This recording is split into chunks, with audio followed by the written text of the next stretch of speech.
સુરતની ઉધના પોલીસે મોબાઈલ તથા રોકડા રૂપિયા સ્નેચિંગ કરનાર આરોપીઓને ગણતરીના કલાકોમાં ઝડપી પાડી 2 ગુનાનો ભેદ ઉકેલી કાઢ્યો છે।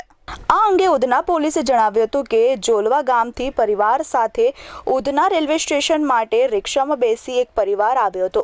આશરે 3:30 વાગ્યાની આસપાસ ઉધના રેલવે સ્ટેશન ખાતે તેઓ પહોંચ્યા હતા।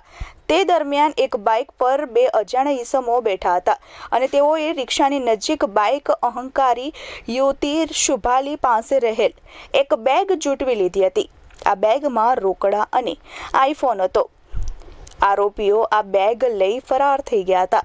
આ મામલે પરિવારે ઉધના પોલીસ મથકમાં ફરિયાદ નોંધાવી હતી, જેથી પોલીસે બાતમીના આધારે મોબાઈલ સ્નેચિંગ કરનાર અશફાક ઉર્ફે કાલિયા યુસુફ શેખ અને મોહમ્મદ ખાનની ધરપકડ કરી છે।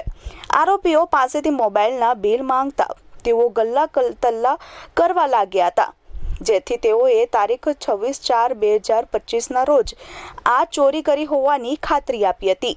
આરોપીઓ પકડાઈ જતા ઉધના પોલીસ મથક અને પૂણા પોલીસ મથકમાં નોંધાયેલા ગુનાનો ભેદ ઉકેલાઈ ગયો છે। પોલીસે આરોપીઓ પાસેથી 2 મોબાઈલ ફોન, રોકડા રૂપિયા, એક બાઇક મળી 1,56,000નો મુદ્દામાલ કબજે કર્યો છે।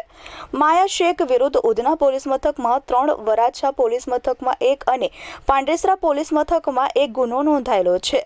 હાલ પોલીસે બંનેની ધરપકડ કરી કાયદેસરની કાર્યવાહી હાથ ધરી છે। Bureau report S24 news Surat.